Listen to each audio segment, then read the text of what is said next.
അപ്പോൾ എന്തൊക്കെയുണ്ട് പിന്നെ വിശേഷങ്ങൾ? ഇപ്പോൾ ഞാൻ കുറച്ച് വീഡിയോസ് ചെയ്യുന്നുള്ളൂ. ടൈം കിട്ടാത്തതിൻ്റെ കുറച്ച് പ്രശ്നങ്ങളുണ്ട്.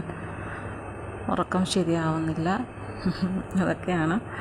എന്നാലും ഞാൻ പൂർവാധികം ശക്തിയോടുകൂടി തിരിച്ചു വരുന്നതായിരിക്കും.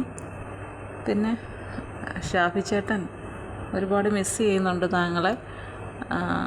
അതായത് വേറെ ഒരുപാട് കമൻസും കുറേയധികം പുതിയ ആൾക്കാരെയൊക്കെ നമുക്ക് കമൻറ്റിലൂടെ പരിചയപ്പെടുന്നുണ്ട്.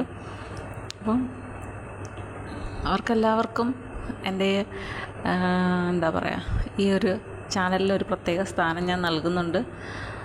എങ്ങനെയായാലും ഷാഫി ചേട്ടനാണ് തുടക്കമിട്ടത്, അതുകൊണ്ട് അദ്ദേഹത്തെ ഞാൻ ഒരിക്കലും മറക്കില്ല. പിന്നെ അദ്ദേഹത്തിൻ്റെ മനസ്സെന്ത് പറയുന്നു അതുപോലെ തന്നെ ചെയ്യട്ടെ. എനിക്ക് ആരുടെയും മനസ്സിനെക്കുറിച്ച് കൂടുതലായിട്ട് ചെന്ന് ആരോടും പറയാൻ പറ്റില്ലല്ലോ. അപ്പോൾ അതങ്ങനെ പോട്ടെ. പിന്നെ എന്തായിരുന്നു പേര് ഞാൻ മറന്നുപോയി കേട്ടോ. എനിക്ക് ചില കമൻസുകൾ ജസ്റ്റ് നോട്ടിഫിക്കേഷൻ മാത്രമായിട്ടാണ് വരുന്നത്. അപ്പോൾ എനിക്ക് ആ കമൻറ്റിൽ നിന്ന് കൂടുതൽ മനസ്സിലാക്കാൻ ചിലപ്പോൾ റിപ്ലൈ ചെയ്യാനൊന്നും പറ്റില്ല. അപ്പം ചില സമയത്ത് എവിടെയെങ്കിലുമൊക്കെ പോയി തപ്പിയെടുക്കുമ്പോൾ അതൊക്കെ കിട്ടും. അപ്പോൾ ഞാനത് റിപ്ലൈ ചെയ്യും. അങ്ങനെയാണ് സംഭവിക്കുന്നത്. അപ്പോൾ ഒരാൾ ചോദിച്ചിട്ടുണ്ടായിരുന്നു, അതിൽ കൊടുത്തിരിക്കുന്ന പിക്ചർ അത് ആരുടെ കണ്ണാണ്? അതെൻ്റെ സ്വന്തം കണ്ണാണ്, വേറെ ആരുടെയുമല്ല. എൻ്റെ സ്വന്തം കണ്ണുകൾ തന്നെയാണ്. കണ്ണുകളിലെ ഒരു കണ്ണാണത്. ഓക്കെ. പിന്നെ വേറെ എന്താ പറയുക, കഴിഞ്ഞ ദിവസം പറഞ്ഞു വരുമ്പോഴത്തേക്കും വളരെ ഒരു സന്തോഷമെന്ന് പറഞ്ഞാൽ ഒരുപാട് വർഷങ്ങളായിട്ട് കോണ്ടാക്റ്റ് ഇല്ലാതിരിക്കുകയാണ്. അപ്പോൾ എൻ്റെ കുഞ്ഞായി അവളുടെ ചടങ്ങിനൊക്കെ വന്നിരുന്നു. എന്നിട്ടും അത് കഴിഞ്ഞിട്ടിപ്പം വർഷമായി, 2 വർഷമാകുന്നല്ലോ. അപ്പം അത്രയും സമയത്തിനുള്ളിൽ വലിയ കോണ്ടാക്റ്റുകളൊന്നും ഇല്ലാതിരുന്ന ഒരു ഫ്രണ്ടുണ്ട്. എൻ്റെ വീടിനടുത്ത് തന്നെ ഉള്ളതാണ്. പക്ഷേ ഇവിടെ ഞങ്ങളുടെ അടുത്ത്, ഇവിടെ തന്നെ ഹസ്ബൻഡിൻ്റെ വീടിൻ്റെ അടുത്ത് തന്നെയാണ് എൻ്റെ ആ ഫ്രണ്ടിനെയും വിവാഹം കഴിച്ച് കൊണ്ടുവന്നിരിക്കുന്നത്. കഴിഞ്ഞ ദിവസം വിഷുവിൻ്റെ അന്ന് വൈകുന്നേരം ഞാൻ കുഞ്ഞോട്ട് ഹോസ്പിറ്റലിൽ പോയായിരുന്നു. ഹോസ്പിറ്റലിൽ ചെറിയൊരു ക്ലിനിക്കുണ്ട് ഇവിടെ. അപ്പം ഡോക്ടറെ അടുത്ത് പോയിട്ട് അപ്പോൾ ഹസ്ബൻഡില്ല. അപ്പോൾ ഞങ്ങൾ ഓട്ടോയ്ക്ക് പോയി തിരിച്ച് വന്നു. അത് പറഞ്ഞിരുന്നല്ലോ. അപ്പോൾ റോഡ് സൈഡിൽ ഇങ്ങനെ അപ്പുറത്തെ സൈഡിലാണ് ഓട്ടോ കിടക്കുന്നത്. അപ്പം ഞാനിവിടെ നിന്നുകൊണ്ട് ഓട്ടോ വിളിക്കാനുള്ള ഇതിൽ ഞാനിങ്ങനെ നിൽക്കുകയാണ്. അപ്പോൾ ഇവർ ജസ്റ്റ് എന്നെ പാസ് ചെയ്ത് പോയി. അപ്പോൾ ഞാൻ പാസ് ചെയ്ത് കുറച്ച് മുന്നോട്ട് ഇപ്പോൾ എന്നെ ആരോ ചേച്ചി എന്ന് വിളിക്കുന്നുണ്ട്. അപ്പോൾ ഞാൻ തിരിച്ച് നോക്കുമ്പോൾ പെട്ടെന്ന് എനിക്കിത് ആരാ വിളിക്കുന്നത് നോക്കുമ്പോൾ ആ ഫ്രണ്ടാണ്. അപ്പോൾ ഒരു ഫാമിലി ആയിട്ട് ഞങ്ങളുടെ നാട്ടിലേക്ക് പോവുകയാണ്, വിഷു ആഘോഷിക്കാൻ പോവുകയാണ്. അപ്പം ചോദിച്ചു എന്താ? ഞാൻ പറഞ്ഞു ഇങ്ങനെ കുഞ്ഞുമായിട്ട് വന്നതാണ്. അപ്പം എൻ്റെ ഫ്രണ്ടിൻ്റെ ഹസ്ബൻഡ് പോലീസാണ് കേട്ടോ. അപ്പം 2 കുട്ടികളുമുണ്ട്. അപ്പം എല്ലാവരും കൂടെ ഒരു 2 വീലറിലാണ് പോകുന്നത്. അപ്പം ഞാനിങ്ങനെ കളിയാക്കി പറഞ്ഞു, ഒരു പോലീസുകാരനെ ഇങ്ങനെ ചെയ്യാൻ പാടുണ്ടോ? ഞാൻ പിന്നെ നിങ്ങളിങ്ങോട്ട് പോവല്ലേ, അപ്പോൾ അടുത്ത സ്റ്റേഷനിൽ തന്നെ ഞാൻ റിപ്പോർട്ട് ചെയ്യും. ഇങ്ങനെ ഒരു ഫാമിലി വരുന്നുണ്ട്, പിടിച്ചു വച്ചേക്കാൻ എന്ന് പറഞ്ഞു. വണ്ടി എടുത്തില്ല, കാറൊക്കെ ഉള്ളതാണ്. അപ്പോൾ ഇൻഷുറൻസ് അടയ്ക്കാൻ വിട്ടുപോയി എന്തോ. അപ്പം അത് നോക്കിയപ്പോഴാണ് ഇൻഷുറൻസ് ഇല്ല എന്ന് കണ്ടിട്ടായിരിക്കുമല്ലോ. അതിൽ പോകുന്നതിനെക്കാട്ടി നല്ലത് ഇങ്ങനെ പോകുന്നതാണെന്ന് തീരുമാനിച്ചത്. അങ്ങനെ പോകുന്നു. അപ്പം എൻ്റെ ഫ്രണ്ട് പറയായിരുന്നു, കുഞ്ഞിനെ കണ്ടിട്ട് ഇത്രയും നാളായില്ലേ, വർഷമായില്ലേ, അന്ന് കണ്ടതാണ്. പിന്നെ പെട്ടെന്ന് തന്നെ വിഷു കഴിഞ്ഞിട്ടും കൊടുക്കും കൊച്ചിന് എന്ന് പറഞ്ഞിട്ട് ഹസ്ബൻഡ് അപ്പം തന്നെ പേഴ്സാണ് എടുത്തു കൊടുത്തത്. അപ്പോൾ അവളുടെ ഇഷ്ടപ്രകാരം ഉള്ളത് വിഷു കഴിഞ്ഞിട്ടും തന്നു. ഞാൻ പറഞ്ഞു എന്തേ തരണ്ട, ഇനിയിപ്പം ഞാൻ തിരിച്ചത് കൊടുക്കണ്ട, 2 കുട്ടികളും ഉണ്ടല്ലോ. പക്ഷേ ഞാൻ നിൽക്കിയെന്ന് പറഞ്ഞിട്ട് നിന്നില്ല, അങ്ങ് വരെ പോകണ്ടേ. അപ്പം മഴയൊക്കെ ഒന്ന് ചെറുതായിട്ട് പെയ്ത് കഴിഞ്ഞിട്ടുള്ളൂ. ഇനി അങ്ങോട്ട് പോകുമ്പോൾ മഴ കിട്ടുമോയെന്ന് അറിയുന്നില്ല. പിന്നെ കോണ്ടാക്റ്റ് ചെയ്തില്ല. എൻ്റെ കയ്യിൽ പണ്ട് ആ നമ്പറിലാണ്, ഈ ഫോണുകൾ മാറിയപ്പോഴൊക്കെ കുറേ നമ്പർ എല്ലാം ഡിലീറ്റായി പോയിട്ടുണ്ട്.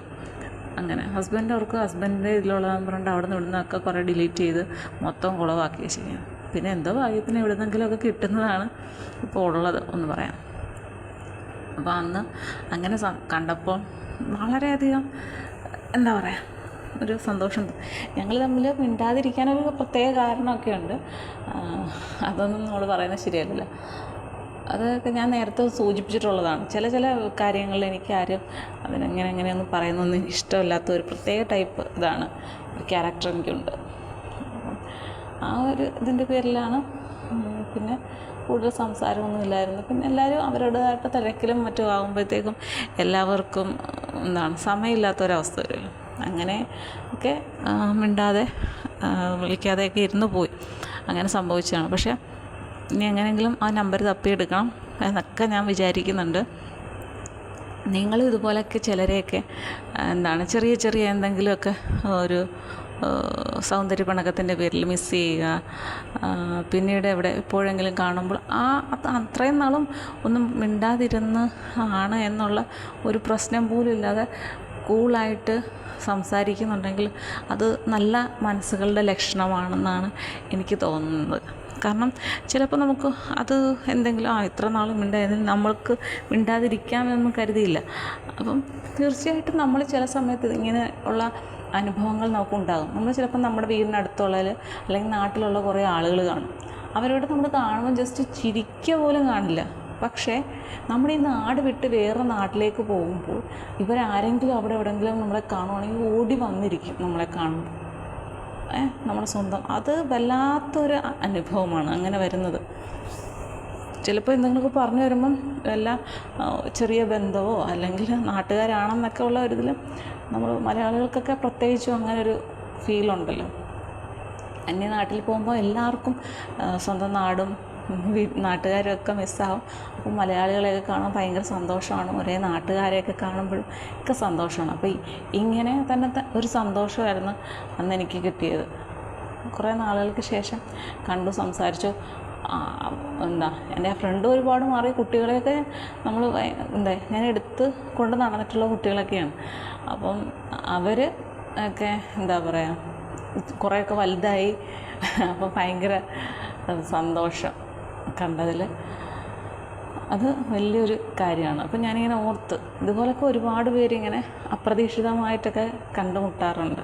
അപ്പോൾ അങ്ങനെയൊക്കെ കണ്ടുമുട്ടുമ്പോൾ നമ്മൾ തീർച്ചയായിട്ടും നമുക്ക് ആ ഒരു ബന്ധം നിലനിർത്തണം എന്ന ആഗ്രഹമുണ്ടെങ്കിൽ തീർച്ചയായിട്ടും ആ നമ്പരൊക്കെ വാങ്ങിക്കുക, കോണ്ടാക്റ്റ് നിലനിർത്തുക. എപ്പോഴും ഒരു ബന്ധമൊക്കെ നല്ലതാണ്. അനാവശ്യമായ ബന്ധങ്ങളുടെ കാര്യമില്ല. ആവശ്യമായ ബന്ധങ്ങൾ നിലനിൽക്കുക. വല്ലപ്പോഴുമൊക്കെ വിളിക്കുക, പറയുക. അതൊക്കെ നമുക്കൊരു സന്തോഷം തന്നെ കാര്യമാണ്.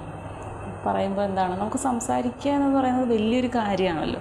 അപ്പോൾ നമ്മുടെ മനസ്സ് തുറന്ന് ചിലപ്പോൾ സംസാരിക്കാൻ ആരുമില്ലാത്തൊരവസ്ഥയിൽ അല്ലെങ്കിൽ എന്തെങ്കിലും ഒരു പ്രശ്നം ഉണ്ടാകുമ്പോൾ നമുക്ക് ജസ്റ്റ് ആരോടെങ്കിലും ഒത്തിരി നേരം സംസാരിച്ചാൽ മതിയെന്ന് തോന്നുമ്പോൾ ചിലപ്പോൾ ഇങ്ങനെയൊക്കെ ഉള്ള ഓരോ പരിചയങ്ങൾ നമ്മളെ സഹായിക്കും. നമുക്കൊന്ന് വിളിക്കുമ്പോൾ വേറെ ഒന്നും നമ്മൾ ചോദിക്കാൻ കാണത്തില്ല. ഇപ്പോഴത്തെ നമുക്ക് കുറേ സന്തോഷങ്ങൾ പങ്കുവയ്ക്കാനും അവരുടെ കാര്യങ്ങൾ അറിയാനും ഒക്കെ ഉള്ളൊരു സമയം കിട്ടും. അപ്പോൾ നമ്മുടെ മൈൻഡ് മൊത്തത്തിൽ മാറും. അനാവശ്യമായ ചിന്തകളുമായിട്ടിരിക്കുമ്പോൾ ഇങ്ങനെയൊക്കെ ഉള്ള ആളുകൾ നമ്മുടെ ഫ്രണ്ട്സിനെയൊക്കെ ഒന്ന് വിളിച്ച് കാര്യങ്ങൾ സംസാരിക്കുമ്പോൾ നമ്മൾ ആകെ ഒരു മൈൻഡ് മാറും. ചിലപ്പം നമ്മളിപ്പം വിഷമിച്ചിരിക്കുന്ന ചെറിയൊരു കാര്യത്തിനായിരിക്കും നമ്മൾ മറ്റൊരാളോട് സംസാരിക്കുമ്പോൾ അവരുടെ വലിയൊരു പ്രശ്നം നമ്മൾ കേൾക്കുകയാണെങ്കിൽ നമ്മളപ്പോൾ തനിയെ റിലാക്സ് ആവും. ഇതെന്ത് പ്രശ്നമൊക്കെ എൻ്റേത് എന്നൊക്കെ ചിന്തിക്കാൻ തുടങ്ങും. അങ്ങനെ നമുക്ക് ഈ സംസാരം കൊണ്ട് കുറേ ഗുണങ്ങളുണ്ട്. അനാവശ്യമായ സംസാരങ്ങളാണെങ്കിൽ ദോഷങ്ങളുണ്ടാക്കുന്നത്. പക്ഷെ ആവശ്യമായ സംസാരങ്ങൾ നമുക്ക് ഒരുപാട് പ്രയോജനം ചെയ്യുന്ന ഒരുപാട് നമുക്ക് സഹായം ചെയ്യുന്ന ഒരുപാട് കാര്യങ്ങൾ ഇത്തരത്തിലുള്ള സംഭാഷണങ്ങളിലൂടെ ഉണ്ടാകും. അപ്പോൾ നിങ്ങൾ എവിടെയെങ്കിലും വെച്ച് ഇങ്ങനെ ഉള്ള കണ്ടുമുട്ടലുകൾ നടക്കുമ്പോൾ തീർച്ചയായിട്ടും ആ നമ്പറുകളൊക്കെ സേവ് ചെയ്ത് വെക്കുക. വല്ലപ്പോഴുമെങ്കിലുമൊക്കെ ആ കോണ്ടാക്റ്റിൽ നിങ്ങളൊന്ന് സംസാരിക്കുക. ഓക്കെ.